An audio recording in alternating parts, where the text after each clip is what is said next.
Yes, well, that's a good question. I think it was two different interests coming together that drove me into the epilepsy field.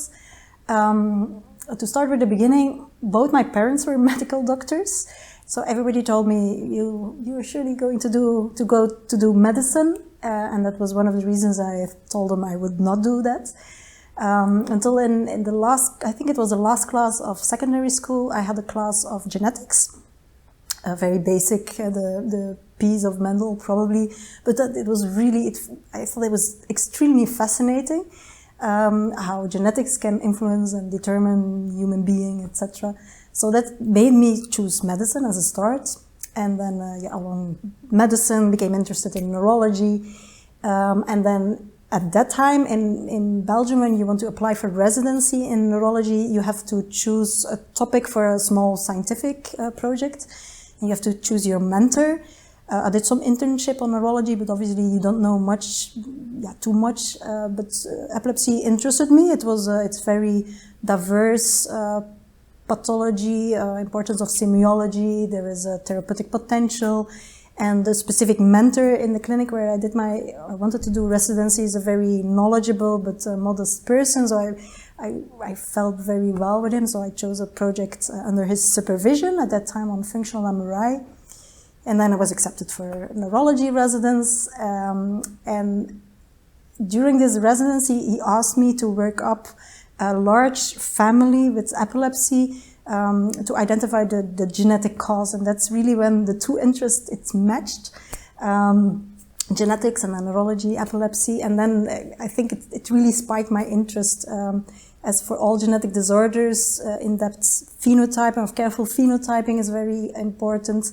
And then once you start to look in depth at epilepsy phenotypes, it not only helps for genetics, but also for clinical care, defining seizure types, etc.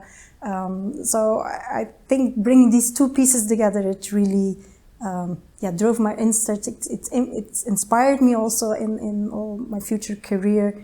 And I'm very happy that I can still combine these two aspects.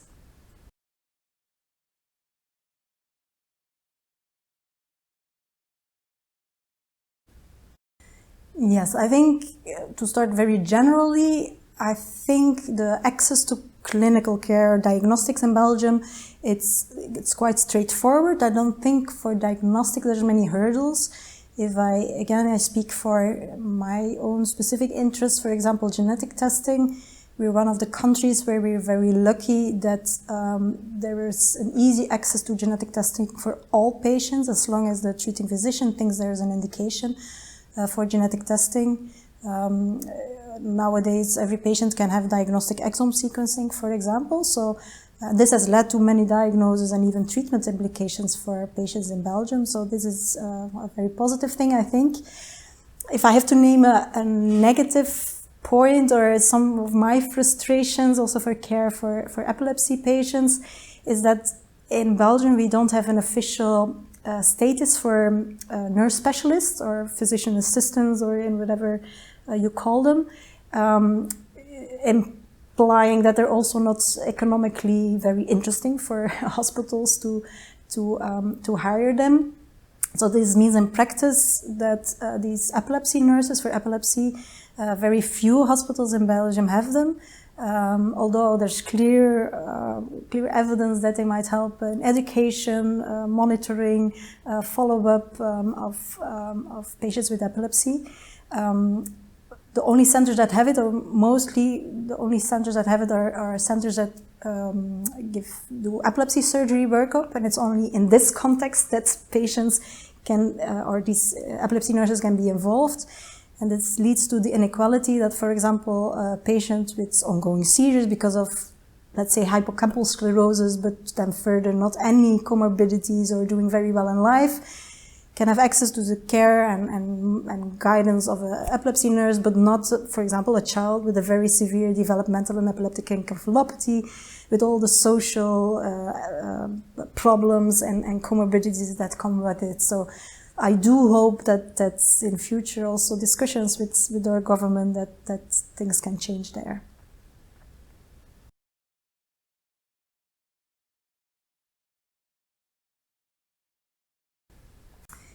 Yes, I think first of all, it's important to realize that KCNQ2 or mutations in KCNQ2 are one of the most important genetic causes of epilepsy, and that they lead to a whole spectrum of disorders, and that this relates mostly, or the spectrum, or where they end up in the spectrum, to the effect of mutations. So there's 3 types of mutations: purely loss of function mutations, like truncating variants, that just lead to neonatal seizures and normal development, while more severe loss of function variants or dominant negative variants lead to neonatal seizures and neurodevelopmental problems, intellectual disability, etc.